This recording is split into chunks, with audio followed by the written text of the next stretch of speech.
morning, ay good afternoon na pala.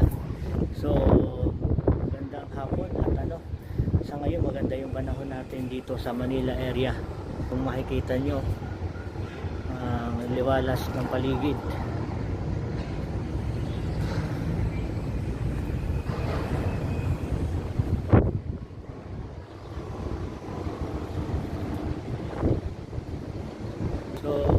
Yun, by the way, kaya ako nandito sa roof deck, hindi dahil sa ganda ng panahon.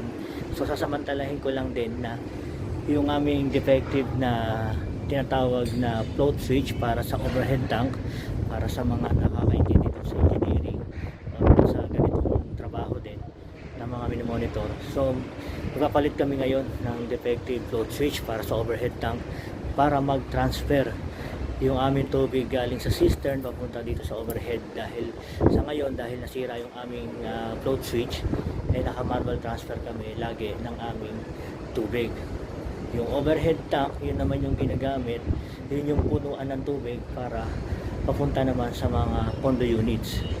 So sabi ko kasi sa contractor, samantalahin natin ang ganda ng panahon ngayon na maikabit at para safe, kasi kung gagawa ng medyo umuulan at wala namang bubong, baka ayoko naman na magkaroon ng problema. So syempre as a safety officer din, so safety first din muna ang kailangan ipairal natin sa mga gumagawa dito sa aming residential condominium.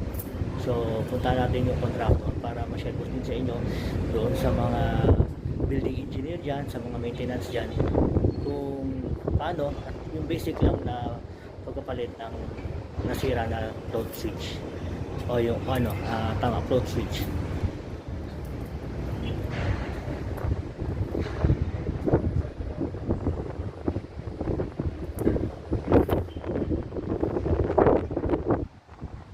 So yan sila, nag-prepare pa lang ng gamit. So kita nyo naman, no? Tawa ko lang itong aking camera, baka kulay brown na.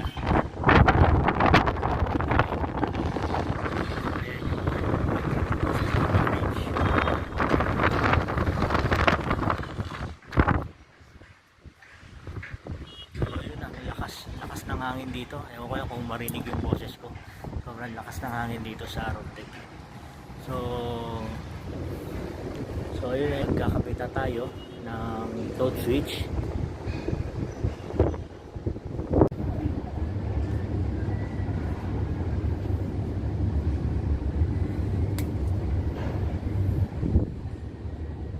Matibay ba to, Eko? Matibay naman, no? Mga 10 years pa.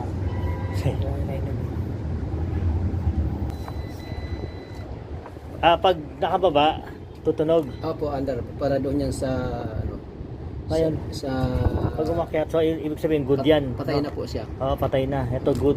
Ito ma-under siya. Oo, yan. So ilang ano yan? Ano ba yan? Ohms?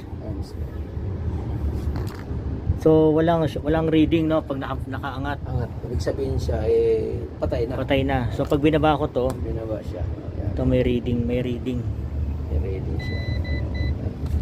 So ibig sabihin yung Ito sa bus. Ito yan bago at gumagana yung bagong float switch.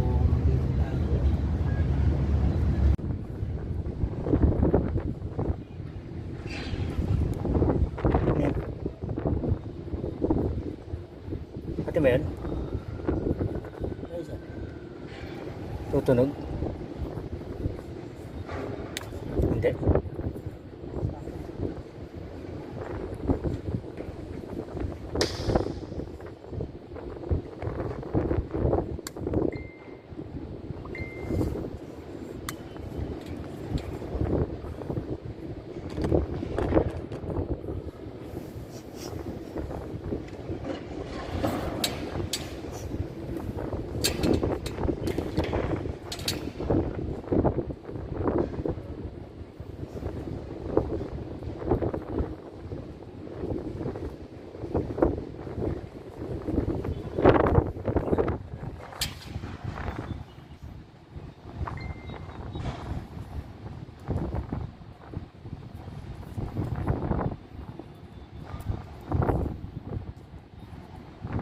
So, yun guys, no. Bali na ikabit na namin yung bagong float switch doon sa overhead tank. So, na-testing naman siya bago siya lagyan ng electrical tape, ipagdugtong sa wire na gumagana na siya. Then, after that, hindi ko na kasi binidyohan yung dito naman sa aming transfer pump. So, ang goal lang natin is kung paano natin malaman na defective ang isang float switch at yung bagong bili natin o yung ipapalit natin talagang gumagana. So, ganun lang. So, pag just in case may experience kayo na magpapalit kayo ng float switch, o depende kasi yan kung ano yung ginagamit nyo sa overhead tank nyo Meron kasi minsan gumagamit yung mga electrode type. So, electrode type, parang ano yan, meron kang copper, tatlo yan. So, ground, low, at saka high. So, yun naman yung type na pag nasa low na, yung tubig mo, yung low niya, na electrode, mag-trigger na yan para mag-transfer na yung tubig galing sa cistern na punta sa overhead. So, pagdating naman sa high, so mag-stop na siya. So, yun yung isang type naman ng connection para mag-transfer. Ito yung mga bago ngayon, yung float switch device. So, ganoon lang siya. Makikita nyo, pag binaba, stop, pag umangat, go na siya. So, yun. So, kung just in case may mga tanong kayo regarding naman dito sa video na to na ating float switch, pwede naman kayo mag-comment dyan. So, just in case baka meron akong ma-share sa inyo pa. So, sa akin, gusto ko lang yung mga kasamahan natin sa ganitong trabaho ay magkaroon ng tulungan, magkaroon ng share na idea. So, meron din akong siguro hindi alam, pwede nyo rin masabi sa akin. So, yun. So, maraming salamat ulit sa mga subscribers ko at sa mga nanonood ng video ko. So, doon sa mga nakakapanood, sa hindi pa nakakapag-subscribe, please subscribe na sa aking YouTube channel, Admin Bob Moto Engineer. Then sa aking Facebook page, so pwede rin nyo ako doon makapag-message sa aking Facebook page, Bob Tay Moto Engineer. At nga pala, shoutout kay Madam Jocelyn.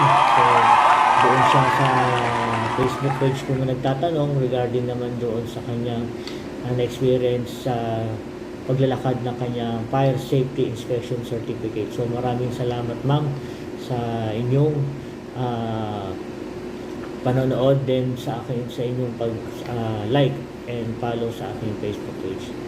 So, yun nga guys. So, na-sample ko lang na pwede kayo mag-comment at baka makatulong ako sa inyo. Ulit, maraming salamat.